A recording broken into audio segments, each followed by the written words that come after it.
Good morning everyone, কেমন আছেন আপনারা সবাই? এটা আমার ইউটিউবের ফার্স্ট ব্লগ। এই যে আমি ঘুম থেকে উঠে জানলা দিয়ে দেখছি কি সুন্দর ভিউ। আর এই যে গ্রামের উঠানে মোরগ, হাঁস, ছোট ছোট হাঁস দেখুন কি সুন্দরভাবে খেলা করছে। আর কয়েকটি মোরগ বাঁশের উপর উঠে বসে আছে। সকালের ভিউটা না খুব সুন্দর হয়, দেখতেও খুব ভালো লাগে। অ্যাকচুয়ালি আজকে আমার ঘুম থেকে উঠতে একটু দেরি হয়ে গেছে। অন্যদিন উঠে রৌদ্র দেখি না, আজকে উঠে দেখি রৌদ্র উঠে গেছে। এই যে সবজি লাগানো আমার বড় যা লাগিয়েছে। এই জন্য প্রথম ঘুম থেকে উঠে খাটটি গুছিয়ে নিলাম। এটা আমার থাকার রুম, আপনাদের সাথেও শেয়ার করছি, দেখাচ্ছি আপনাদের। নিজের রুম নিজে সাজিয়েছি, জানি না কেমন হয়েছে।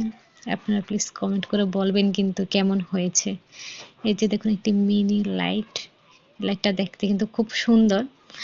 অ্যাকচুয়ালি এটা আমি কিনেছি মানে দেখতে সুন্দর বলেই কিনেছি, কিন্তু দেখবেন মানে আলোটাও খুব ভালো দেয়। এই যে এর অল্প যে আলোটা, ওইটা আমি রাত্রেবেলা কারেন্ট না থাকলে সারারাত্র জ্বালিয়ে রাখি, অন্ধকারে ভয় লাগে তো এই জন্য।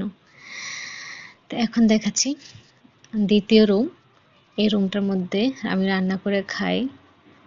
যে দেখুন খুব সুন্দরভাবে অনলাইন থেকে অর্ডার করা ফুল স্টপ। এই জায়গাটার মধ্যে আমি রান্না করে খাই,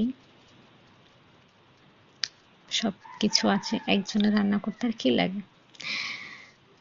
এই যে মানে ইউনিক ফ্রিজ, এমন ফ্রিজ কেয়ার করে আমি দেখিনি।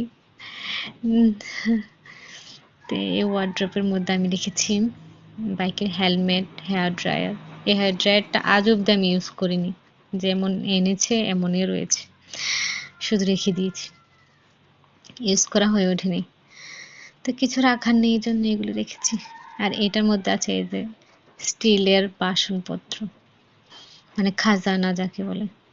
আমার খুব ভালো লাগে স্টিলের জিনিসপত্র, যে রেখে দিলাম। এখন দেখাচ্ছি আমার আরেকটা প্রিয় জিনিস, আলমিরা।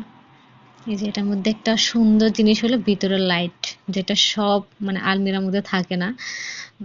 এটার মধ্যে কিন্তু যে সময় খুলবে ওই সময় লাইটটা জ্বলবে, বন্ধ করে দিলে লাইটটা নিজে নিজের থেকে অফ হয়ে যাবে, এমনকি এটার বিশেষত্ব। তো এই যে গ্রামের বাড়িতে এরকম থাকলে হাঁড়িপত্র রেখে দেওয়া অনেক কিছু আমিও রেখেছি। তো এইগুলি আপনাদের সাথে শেয়ার করলাম। আর এটা হলো আমার শ্বশুর আব্বার রুম। তো এই রুমটার মধ্যে বেশি কিছু নেই, কিন্তু একটা ইউনিক জিনিস আছে, এটা হলো এই আলনাটা। দেখুন রড দিয়ে বানানো, আমি এর আগে কোনো জায়গায় দেখিনি, বিয়ের পরে এসে দেখছি তাদের ঘরে রড দিয়ে বানানো। তো এই করে এটা হলো আমার শাশুড়ির পুরনো একটা শোকেস, দেখতো মানে ভালো। আর এই যে বিয়ের সময় দইয়ের পাতিল, অনেক কিছু। টাটা।